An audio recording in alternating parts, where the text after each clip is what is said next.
We've all experienced the pressure to live up to other people's expectations. We're going through our lives, in our families, at work, in our communities, believing that we're not enough. And the feeling of failure when we fall short. Perfection is this idea or belief that if we look perfect, live perfect, and do it perfectly, that we can avoid or minimize feelings of shame, blame, and judgment. Dr. Brené Brown is a nationally renowned speaker and researcher who has spent the last 10 years studying connection. We are cognitively, emotionally, physically, I would argue spiritually, hardwired to experience love and belonging. And when we don't, we break. She shares her insights into being enough in the gifts of imperfection. Here's Dr. Brené Brown.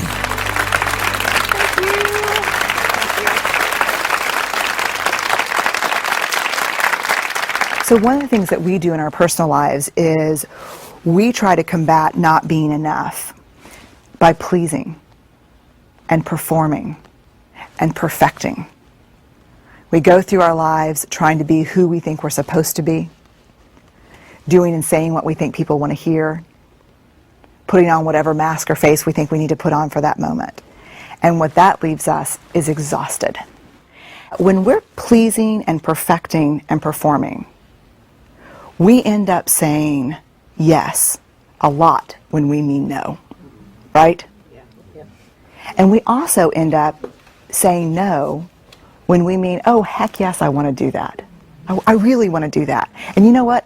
Even though I have a lot of work, I want to do it now. I don't want to do it 5 pounds from now. I don't want to do it when I'm great.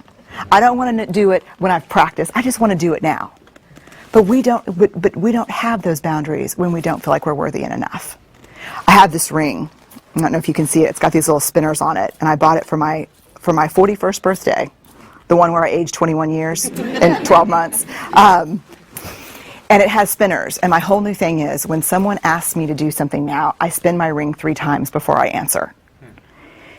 And it's my boundary ring. And what I say to myself when I'm spinning it is very simple, and it's choose discomfort over resentment. Brené, can you bring 5 dozen cookies to school tomorrow?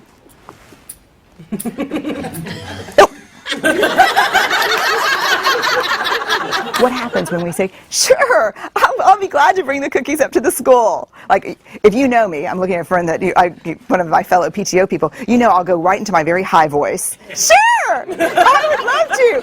Peanut free, right? And then what happens is you're home in your kitchen, and your kids want you to be kind and gentle with them, but you're like this.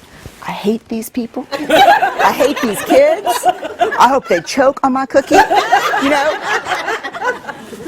So how do we do things without resentment? You know? And it takes boundaries. So in the end, I think if we take away anything from the authenticity piece, it is about the courage to be imperfect, to be vulnerable, and to set boundaries. Because the whole idea of I am enough starts with enough. Steve and I, for a long time, had a list of everything we wanted, like our achievement list. Maybe a lake house. Like every other person I know, I want a bigger house with a guest room. No one will ever come. But for some reason, it's just like this draw, right, to have the guest room. We just had this list of things that we wanted. Well, when the wholehearted research came out, it fundamentally shifted the way we live, the way we parent, everything. And so we decided to make a list of everything that was happening in our lives when we felt really joyful. Like what's happening, not a want list, but like actually based on evidence, like we're the happiest when what's happening. And we looked at this list, and the list was the opposite of the want list. The want list dictated to us that we needed to work more and make more money, and the joy list meant less work and more time. Here's the part where we all struggle. Worthiness does not have prerequisites. We need to find a way to engage with the world from a place of worthiness. We need to find a way to say, I'm enough. This is who I am. Because I literally believe that our lives depend on it. So thank y'all very much.